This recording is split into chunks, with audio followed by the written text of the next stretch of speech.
नमस्कार, मी संस्कृती आणि आपण पाहत आहात नवा मराठा। अहिल्यानगरमध्ये एक दुःखद घटना घडली आहे। भरदिवसात दुचाकीवरून जात असताना महिलेच्या गळ्यातील सोनसाखळी हिसकावून पळ काढणाऱ्या चोरट्यांनी अखेर एका निष्पाप महिलेचा बळी घेतल्याची धक्कादायक घटना नगर पुणे महामार्गावर घडली। गळ्यातील दागिने हिसकावण्यासाठी पाठीमागून आलेल्या चोरट्यांनी महिलेला झटका दिला आणि त्यात तिचा तोल जाऊन ती दुचाकीवरून पडून खाली पडली। गंभीर दुखापतीमुळे तिचा जागीच मृत्यू झाला। ही दुर्दैवी घटना नगर तालुक्यातील जातेगाव परिसरात घडली आहे। यामध्ये चैत्राली प्रदीप तागडकर या महिलेचा मृत्यू झाला आहे। मात्र आता या प्रकरणी पोलिसात तक्रार दाखल केली आहे। दरम्यान त्यांच्या मृत्यूमुळे संपूर्ण परिसरात हळहळ व्यक्त केली जात आहे। अहिल्यानगर जिल्ह्याचे पालकमंत्री राधाकृष्ण विखे पाटील यांचे स्वीय सहाय्यक उपमुख्य कार्यकारी अधिकारी समर्थ शेवाळे यांच्या वांबुरी येथील घरी चोरी झाल्याची घटना घडली। यावेळी चोरट्यांनी गावठी कट्टा घेऊन 2 मोटरसायकलवर आलेल्या 6 चोरट्यांनी 19 मेच्या मध्यरात्री धाडसी चोरी केली। तसेच चोरट्यांनी 10 तोळे सोन्याचे दागिने, 1.5 लाखांची रोकड आणि सीसीटीव्ही कॅमेऱ्याचा डीव्हीआर चोरून नेला। मात्र आता या प्रकरणी पोलिसात तक्रार दाखल केली आहे। त्यानुसार पोलीस अधिक तपास करत आहेत। अहिल्यानगर येथील अमरधाम परिसरात 3 तरुणांनी दाखवलेल्या सतर्कतेमुळे एका पक्षाचा जीव वाचलाय। यावेळी एक बगळा चायना मांजामध्ये अडकून झाडाच्या फांदीला लटकत होता। हे पाहताच अंत्यविधीसाठी आलेल्या बंटी दडगे यांनी ताबडतोब योगेश नालपिल्ली आणि शुभम सुंकी यांना माहिती दिली आणि या 3 तरुणांनी मिळून त्या पक्षाचे प्राण वाचवले आहे। मात्र आता या 3 तरुणांच्या या कार्यामुळे त्यांचे सर्वत्र कौतुक केले जात आहे।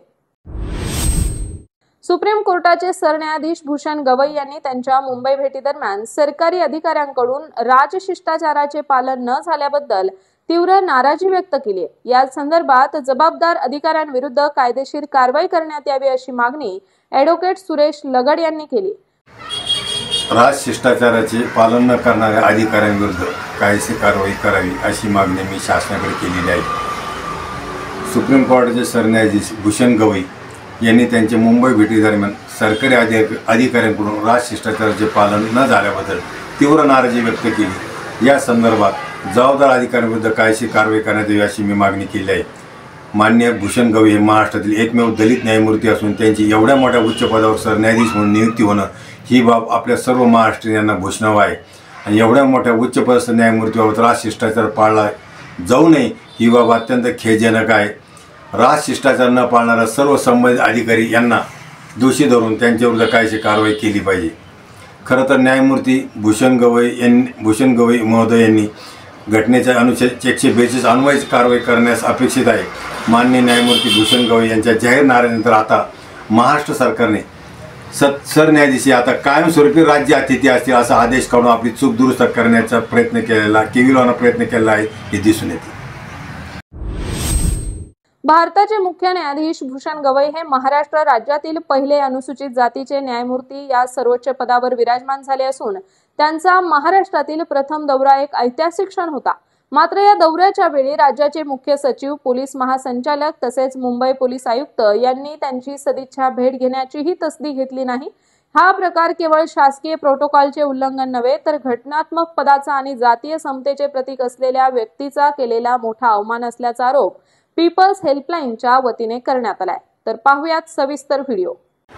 भारताचे सरन्यायाधीश मागच्या आठवड्यामध्ये मुंबईला आले होते आणि त्यांनी शपथ घेतल्यानंतर ते मुंबईला प्रथम आले। महाराष्ट्राचे आहेत ते। अशा वेळेला महाराष्ट्राच्या मुख्य सचिवांनी, DIG आणि मुंबईच्या पोलीस आयुक्तांनी हजर राहणं आवश्यक होतं। त्यांना मानवंदना देणं आवश्यक होतं। परंतु ही मंडळी न्यायसंस्थेच्या एका प्रमुखाला मानवंदना देण्यामध्ये त्यांनी कुचराई केली, म्हणून आम्ही त्यांचा निषेध केलेला आहे। त्यांना पगार हमीवरील दगडभेजा अधिकारी म्हणून त्यांना घोषित केलेले। आम्ही त्यांना सांगितलं की बाबा तुम्ही तातडीने सरन्यायाधीशांची माफी मागितली पाहिजे, गवई साहेबांची। तुम्ही जर असं 8 दिवसात केलं नाही तर आम्ही पुऱ्या महाराष्ट्रामध्ये ह्या अधिकाऱ्यांचे फ्लेक्स शहरांच्या मोठ्या रस्त्यावर अंथरणार आहोत आणि तमाम जनता त्यांच्या मुंडक्यावर पाय देऊन पगार हमी वरचे हे दगडभेजा अधिकारी आहेत अशा प्रकारचा त्यांचा निषेध केल्याशिवाय राहणार नाही. 1952ला डॉक्टर आंबेडकरांनी ज्या वेळेला लोकसभेची निवडणूक लढवली त्यावेळेला आंबेडकर साहेब एका धर्माचे आहेत, एका जातीचे आहेत म्हणून त्यांचा पराभव करण्यात आला. 2025ला भारताचे सरन्यायाधीश गवई साहेब शेड्यूल कास्टमधून आलेले आहेत.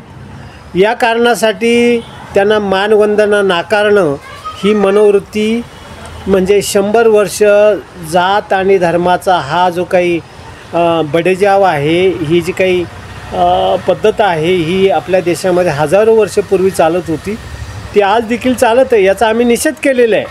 म्हणून या अधिकाऱ्यांनी याच्यातून धडा घेतला पाहिजे आणि त्यांनी नुसतं पगारासाठी आणि फक्त हक्काच्या सत्तेसाठी काम न करता आपलं जे संविधानिक कार्य आहे ते पूर्ण केलं पाहिजे. धन्यवाद.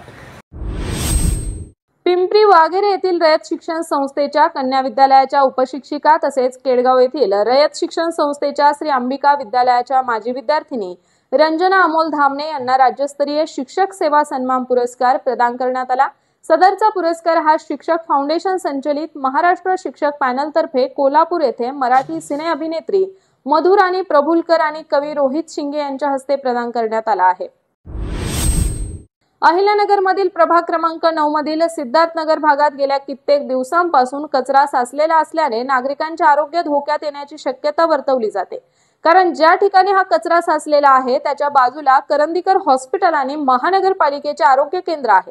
त्यामुळे या ठिकाणी कचरा साचल्यामुळे खूप मोठ्या प्रमाणात दुर्गंधी पसरली आहे आणि अनेक लोक आजारी पडत आहेत. त्यामुळे सिद्धार्थनगर भागातील कचरा त्वरित उचलण्याचे आदेश द्यावे, अन्यथा सर्व नागरिकांसमवेत तीव्र स्वरूपाचे आंदोलन करण्यात येईल, असा इशारा माजी नगरसेवक धनंजय जाधव यांनी महापालिका आयुक्तांना निवेदनाद्वारे दिला आहे.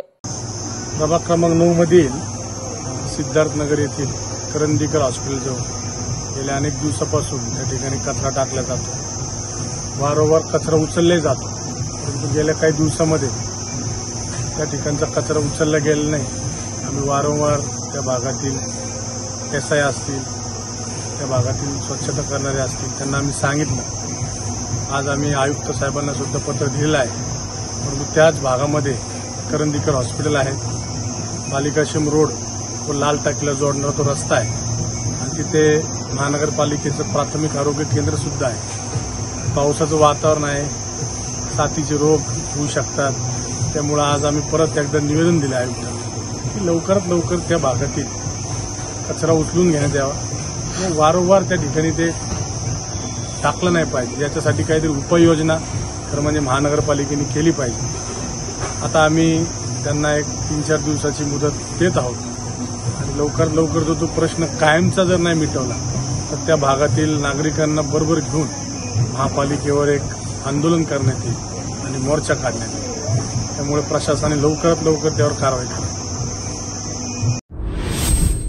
अहिल्यानगर शहरातील नालेसफाईच्या कामांवर माजी नगरसेवक निखिल वारे यांनी थेट प्रश्नचिन्ह उपस्थित करत महापालिकेवर टीकेची झोड उठवली आहे. ही नालेसफाई आहे की केवळ गवत सफाई, असा थेट सवाल करत त्यांनी चालू मोहिमेच्या दर्जाबाबत गंभीर शंका व्यक्त केली. त्यामुळे जर नालेसफाईचा दर्जा सुधारला नाही तर नागरिकांना सोबत घेऊन आंदोलनाचा मार्ग अवलंब करावा लागेल, असा इशारा निखिल वारे यांनी दिला आहे. सध्या अहिल्यानगर महानगरपालिकेच्या वतीने संपूर्ण नगर शहरामध्ये नाले सफाईचं काम सुरू आहे. हे नाले सफाईच्या कामासंदर्भात आज आम्ही सूर्यनगर परिसरात पाहणीसाठी आलेलो होतो. पाहिल्यावर असं लक्षात येतं की महानगरपालिका नाले सफाई करते का गवत सफाई करते हा प्रश्न आम्हाला पडतोय. कारण की फक्त गवत काढलेलं आहे, जे पक्के अतिक्रमण आहेत किंवा ज्या ठिकाणी पाण्याला अडथळा तयार झाला अशा ठिकाणी ते काम केलं जात नाही. केवळ सोयीस्कर ठिकाणी जिथं जेसीबी उतरवलं त्या अशाच ठिकाणी नाले सफाईचं काम, गवत सफाईचं काम हे महानगरपालिकेकडून केलं जातं. त्याचा कुठलाही फायदा होणार नाही. आमची महानगरपालिकेचे आयुक्त साहेब यांना विनंती आहे की महानगरपालिकेच्या अतिशय अडचणीची परिस्थिती असताना मोठ्या खर्चातून आपण हे नाले साफसफाईचं काम हाती घेतलेलं आहे, परंतु ते व्यवस्थित झालं नाही. पक्के अतिक्रमण जर ते काढले गेले नाही आणि जिथे जिथे अडथळा आहे तिथे प्रवाह मोकळे केले गेले नाही, निश्चितपणे या नाले सफाईचा काही उपयोग होणार नाही आणि ही फक्त गवत सफाई पुरतीच मर्यादित राहील. तरी आपण लक्ष घालून नाले सफाई खऱ्या अर्थानं नाल्याच्या प्रवाहामध्ये जे जे काही अडथळे येतात ते काढून नगर शहराचा श्वास मोकळा करावा अशी विनंती मी आपल्याला करतो. अहिल्यानगर जिल्हा तालीम संघ, शेवगाव तालुका तालीम संघ आणि वंदे मातरम क्रीडा आणि सांस्कृतिक मंडळ यांच्या संयुक्त विद्यमाने येत्या 28 आणि 29 मे रोजी खंडोबा नगर शेवगाव मैदानावर भव्य केसरी कुस्ती स्पर्धा आयोजित करण्यात आली आहे. तसेच यावेळी शेवगावमध्ये होणाऱ्या देवाभाऊ जिल्हा केसरी कुस्ती स्पर्धा 2025 साठी विजेत्या मल्लास देण्यात येणारी मानाची चांदीची गदा कैलासवासी छबू पैलवान लांडगे यांच्या स्मरणार्थ अहिल्यानगर जिल्हा तालीम संघाच्या वतीने देण्यात येणार आहे. या स्पर्धेची तयारी अंतिम टप्प्यात असून चांदीची गदा भारतीय जनता पक्षाचे प्रदेश सरचिटणीस आणि स्पर्धेचे आयोजक अरुण मुंडे यांच्याकडे जिल्हा तालीम संघाचे नगर शहराध्यक्ष पैलवान नामदेव लगोटे आणि पैलवान श्याम लोंढे यांच्या हस्ते सुपूर्द करण्यात आली. तसेच यावेळी गदेचे पूजनही करण्यात आले आहे. कैलासवासी छबू लांडगे यांच्या स्मरणार्थ आमचे मित्र वैभव लांडगे यांनी देवाभाऊ कुस्त्या स्पर्धेसाठी आज चांदीची गदा सुपूर्द केली आणि त्या गदेचं विधिवत पूजन करून आज ती गदा ताब्यात घेण्यात आली आहे. 28 मे आणि 29 मे रोजी 2 दिवस देवाभाऊ कुस्ती स्पर्धेचं आयोजन शेवगावमध्ये करण्यात आलं आहे. आता त्या ग्राउंड उभा आहे, त्याची तयारी चालू आहे. त्याच्यासाठी भव्य असं कुस्त्यासाठी स्टेज आहे, पाहुण्याचं स्टेज वेगळं आणि भव्य अशा गॅलरी याचं आयोजन केलं. आता पाऊस अचानक सुरू झाल्यामुळं यासाठी मोठा डोम, त्या पूर्ण गॅलरी आणि कुस्त्याच्या स्पर्धेवर मोठा डोम याच्यात बांधण्याचं काम चालू आहे. आणि उद्याच्याला कितीही पाऊस झाला तरी कुस्त्या होणार आहेत. ह्या कुस्त्यासाठी प्रमुख उपस्थिती आणि शुभ हस्ते ह्या महाराष्ट्राचे भारतीय जनता पार्टीचे प्रदेश अध्यक्ष आणि महाराष्ट्राचे महसूल मंत्री बावनकुळे साहेब त्यांच्या शुभ हस्ते बक्षीस वितरण होणार आहे. तसंच आमच्या जिल्ह्याचे नेते महाराष्ट्राचे विधान परिषदेचे सभापती रामजी शिंदे साहेब आणि आपल्या जिल्ह्याचे पालकमंत्री आणि महाराष्ट्राचे नेते राधाकृष्ण विखे पाटील यांचा सत्कार, दोघांचा संयुक्त तालुक्याच्या वतीने सत्काराचं आयोजन करण्यात आलं. असे 2 सत्कार मूर्ती आणि विविध पाहुणे ह्या निमित्त येणार आहेत. मोठ्याल्या कुस्त्या इथं खेळण्यात येणार आहे. याच्यासाठी महिलामध्ये बी कुस्त्या आहे. सोनाली मंडलिक ही नावाजलेली चांगली पाहिलं तिची कुस्ती आहे, सिकंदर शेख यांची कुस्ती आहे आणि आपलं पृथ्वीराज पाटील यांची एक कुस्ती. अशा हर्षद सदकीर असे महाराष्ट्र केसरी मोठाले पैलवान प्रथमच शेवगावमध्ये 3 महाराष्ट्र केसरी येणार आहेत आणि ह्या खूप मोठ्या चांगल्या पद्धतीने स्पर्धा होणार आहेत. मी जिल्ह्यातल्या सर्व पैलवानांना आत्ताच्या माध्यमातून आपल्या माध्यमातून विनंती करतो की आपण मोठ्या संख्येने स्पर्धा खेळायला या. राहण्याची व्यवस्था करण्यात आलेली आहे, जेवणाची व्यवस्था करण्यात आलेली आहे, सुसज्ज असं स्टेज, चांगलं नियोजन, एक 15 पंच, रेफरी आणि स्कोअर बोर्डचं नियोजन असं मोठ्या पद्धतीने नियोजन करण्यात आलेलं आहे. आणि कोणतीही अडचण पैलवानाला राहणार नाही, त्यांची व्यवस्था करण्यात आली. भव्य अशा बक्षीस 109 गटामध्ये कुस्त्या आणि 9 गटामध्ये सुद्धा चांगले बक्षीस आणि एक चांदीची गदा ही बक्षीस म्हणून देण्यात आलेले आहे. शेवटच्या 80 किलो ते 120 किलो गटामधल्या फायनल कुस्ती मारणारा 51,000 आणि चांदीची गदा. त्यानंतर ओपनच्या लावून कुस्त्या आहेत, त्या जवळजवळ 2 लाखाची, 1.5 लाखाची, 1 लाखाची असे भव्य असा कार्यक्रम करण्यात आलेला आहे. तरी मोठ्या संख्येने पैलवानांनी भाग घ्यावा आणि रसिक कुस्त्याप्रेमी त्यांनी सुद्धा पाहण्यासाठी मोठ्या संख्येने यावा एवढीच विनंती मी वंदे मातरम तालीम शेवगावच्या वतीने करत आहे. अहिल्यानगर शहरातील नागरिक दररोज अंधारात दिवस काढत आहेत आणि यामागचं मुख्य कारण म्हणजे वीज मंडळाची अकार्यक्षमता. या परिस्थितीने त्रस्त झालेल्या माजी नगरसेवक जयंत येलुलकर यांनी थेट आमदार संग्राम जगताप यांच्याकडे निवेदन सादर करत नागरिकांची व्यथा मांडली. तसेच वीज मंडळाच्या ढिसाळ कारभारावर देखील प्रश्नचिन्ह उपस्थित केले. तर पाहूयात या संदर्भात सविस्तर व्हिडिओ. सध्या अहिल्यानगर शहरामध्ये वीज मंडळाच्या कडून खऱ्या अर्थाने या शहरवासियांना मनस्ताप भोगावा लागतो. याचं कारण या शहरामध्ये वारंवार वीज जाण्याचे प्रकार हे कायम घडत आहेत आणि यातून आम्ही सगळे शहरवासी अत्यंत त्रस्त झालो आहोत. दर शनिवारी या शहरामध्ये वीज जाते हे सर्वांना माहीत आहे. याचं कारण की लोड शेडिंगचा हा एक विषय असतो किंवा जे काही MSCBचे काही बरेचसे काही गोष्टी असतात त्याच्यामध्ये दर आठवड्याला एक दिवस वीज जात असते. परंतु आता शनिवार नाही, शनिवार रविवार सोमवार मंगळवार 8 दिवस दररोज कोणत्या ना कोणत्या वेळेला सकाळी दुपारी रात्री तास 2 तास 3 तास लाईट जात असते. आणि हे खऱ्या अर्थानं हे आमच्या या शहरवासियांना खूप त्रासदायक आणि मनस्ताप करणाऱ्या घटना आहेत. याचं कारण असं की पाऊस आला क्षणभर अगदी 5 मिनिटं पाऊस झाला तरी लाईट जाते, कोणत्या प्रकारचे पाऊस झालेला नसेल तरी लाईट जाते. हा काय प्रकार आहे? याच्यातून एक लक्षात येतं की या वीज मंडळाचे जे काही कर्मचारी आहेत, या कर्मचारी अधिकाऱ्यांनी आमच्या या शहरवासियांना त्रास देणं किंवा शहरवासीय शोषिक आहेत, लाचार आहेत, हे त्यांनी असं खऱ्या अर्थानं गृहीत धरले असा याच्यातून संदेश जातोय. मला असं वाटतं की इतक्या दिवसातून भर रात्री अंधाराच्या साम्राज्यात या वीज मंडळाने या शहरवासियांना जर ढकललं तर या शहरामध्ये चोऱ्यांचे प्रमाण जास्त होत आहेत. याला कारण MSCB असेल. दुसरी गोष्ट, सध्या आपल्या आया बहिणींसाठी अतिशय नाजूक असलेला या मंगळसूत्र, भामट्यांचं मंगळसूत्र चोरी जो प्रकार होतोय प्रत्येक ठिकाणी, सावडी भागामध्ये, उपनगर भागामध्ये, तर या अंधाराचा फायदा घेऊन हे मंगळसूत्र हिसकवण्याचे प्रकार आता वाढीस लागलेत.